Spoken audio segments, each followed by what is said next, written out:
أعوذ بالله من الشيطان الرجيم. بسم الله الرحمن الرحيم. لا إله إلا الله محمد رسول الله صلى الله عليه وآله وأصحابه وبارك وسلم. أستغفر الله الذي لا إله إلا هو الحي القيوم وأتوب إليه. السلام عليك يا خاتم النبيين صلوات الله عليك يا خاتم النبيين. اما بعد، تمام دیکھنے والوں کو اور سننے والوں کو السلام علیکم ورحمۃ اللہ وبرکاتہ۔ حضرت ابن عباس فرماتے ہیں کہ صحابہ کرام جب نماز سے فارغ ہوتے تو نہایت بلند آہنگی سے ذکر الہی کرتے۔ جب میں یہ غلغلہ سنتا تو سمجھ جاتا کہ صحابہ نماز پڑھ کر واپس آتے ہیں۔ صحابہ کرام مسجد نبوی میں نماز ادا کرتے تو مسجد نبوی نماز کے بعد جب ذکر الہی کا یعنی لا الہ الا اللہ کا آواز بلند ہوتا تو اس سے وہ سمجھ جاتے کہ نماز فرض ادا کی جا چکی ہے۔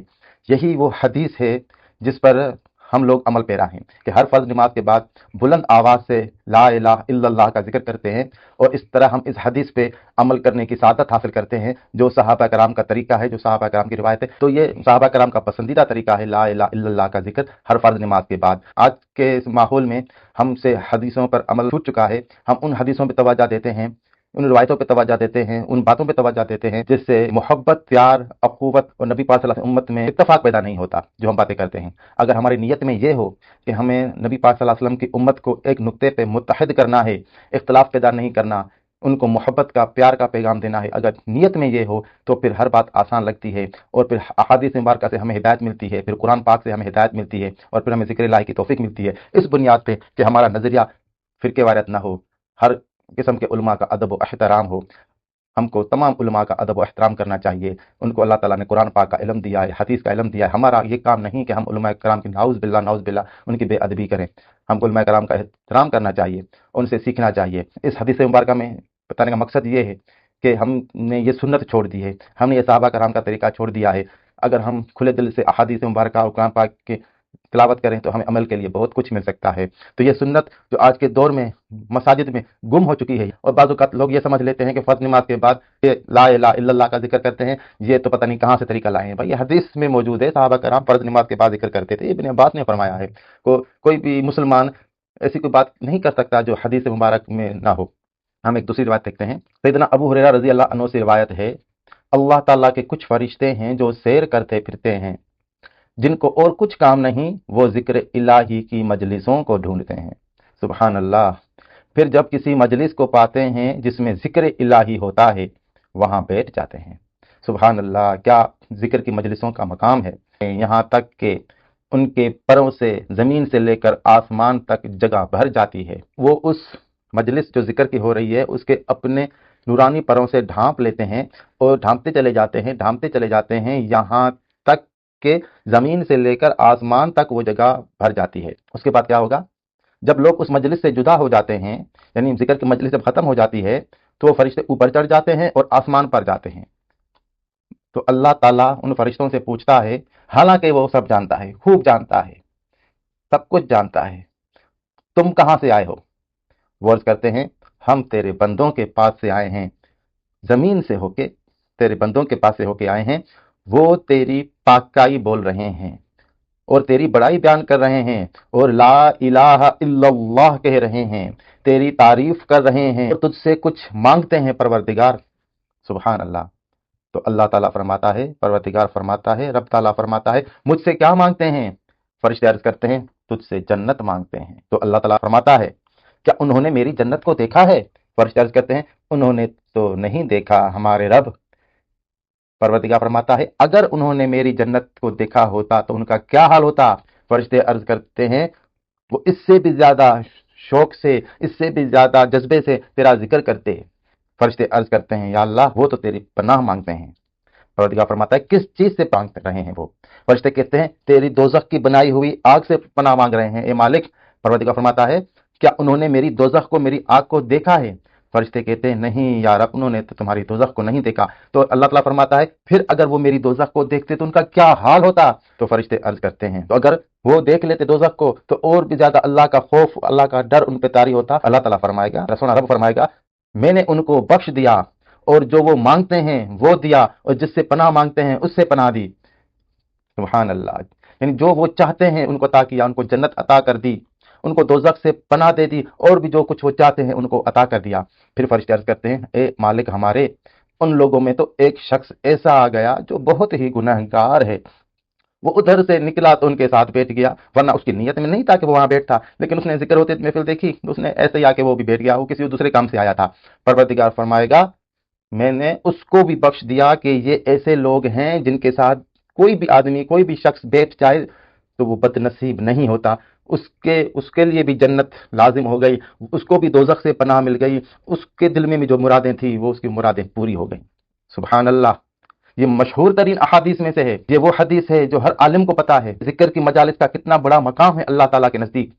یہ جو بیٹھ کے درود پاک مجلسوں میں پڑھا جاتا ہے، پھر درود پاک پڑھنے کے بعد ذکر کیا جاتا ہے، اس کا اللہ کے نزدیک بہت بڑا مقام ہے، بہت بڑا اس کا مرتبہ ہے، بہت بڑی اس کی عظمت ہے، بہت بڑا اس کی شان ہے، یہ کوئی عام بات نہیں ہے۔ اللہ تعالیٰ کو یہ چیز بہت پسند ہے کہ جب اللہ تعالیٰ کی رضا کی خاطر، اللہ تعالیٰ کی محبت کی خاطر، اللہ کے محبوب صلی اللہ علیہ وسلم کی محبت کی خاطر جب درود پاک کی مجلسیں منعقد کی جاتی ہیں، جب ذکر الہی کی مجلسیں منعقد کی جاتی ہیں جہاں پہ لا الہ الا اللہ کا ذکر ہوتا ہے، لا الہ الا اللہ کا ذکر کوئی عام بات تھوڑی ہے، یہ بہت بڑی بات ہے، تو یہ کلمہ بہت بابرکت ہے، اس کی بہت برکتیں ہیں، اس کی بہت رحمتیں ہیں، اس کی پہ بہت کرم نوازی ہے، اور درود پاک تو ویسے ہی رحمت ہے۔ ایک مرتبہ درود پاک پڑھنے سے 10 مرتبہ اللہ کی رحمت نازل ہوتی ہے، اور اللہ کے عذاب کو دور کرنے کے لیے تو ایک ہی رحمت کافی ہے۔ اور جب اللہ نے فرمایا 10 مرتبہ رحمت نازل ہوتی ہے، تو جب ایک مرتبہ رحمت نازل ہوگی اور اللہ کا عذاب دور ہوگا تو 9 مرتبہ جو اور زیادہ رحمت نازل ہوئی ہے اس سے کیا کیا حاصل نہیں ہوگا۔ یہ ایک درود پاک کا نتیجہ ہے جس سے 10 رحمتیں نازل ہو رہی ہیں۔ اللہ تعالیٰ کا جو ایک رحمت نازل کرنا ہے وہ کس نے اس کو ماپا ہے کہ وہ ایک رحمت کتنی بڑی ہے؟ کس کو پتا ہے اللہ کی ایک رحمت کتنی بڑی ہے؟ کسی کو نہیں پتا، اللہ کو معلوم ہے میری ایک رحمت کتنی بڑی ہے میری، اور پھر اس پہ اللہ کی خاص مہربانی یہ کہ ایک رحمت نازل نہیں اللہ پاک فرما رہے، ایک درود پاک کے بدلے 10 رحمتیں نازل فرما رہے ہیں۔ یہ اللہ تعالیٰ کی خاص کرم نوازی ہے، صدقے نبی پاک صلی اللہ علیہ وسلم کے۔ اللہ تعالیٰ نبی پاک صلی اللہ علیہ وسلم سے محبت فرماتے ہیں، اللہ تعالیٰ کے وہ حبیب ہیں، اللہ تعالیٰ کے محبوب ہیں، اللہ تعالیٰ کے ہاں ان کا بہت بڑا مرتبہ ہے۔ جب 10 مرتبہ درود پاک پڑھیں گے تو 100 رحمتیں نازل ہوں گی، اسی طرح جب 1000 دفعہ درود پاک پڑھیں گے تو 1,00,000 مرتبہ رحمتیں نازل ہوں گی۔ تو جب یہ درود پاک کی مجلسیں، یہ ذکر کی مجلسیں منعقد ہوتی ہیں تو ان محفلوں کے بعد جب وہ دعا مانگتے ہیں تو اس کے بعد کوئی خالی ہاتھ نہیں جاتا، سب بخشے ہوئے، سب اللہ تعالیٰ کے کرم سے جنت کے حقدار بنے ہوئے، سب دوزخ سے نجات حاصل کیے ہوئے، اور سب جو وہاں سے آتے اپنی مرادیں پوری کر کے نکلتے ہیں۔ تو کیا پتا کہ اس نے پیچھے کون کون سے گناہ کیے ہیں، کیا صغیرہ کیا کبیرہ، کیا چھوٹے کیا بڑے، سب کے سب گناہ بخش دیے جائیں گے اور اللہ تعالیٰ اس پر خاص رحمت نازل فرمائے گا۔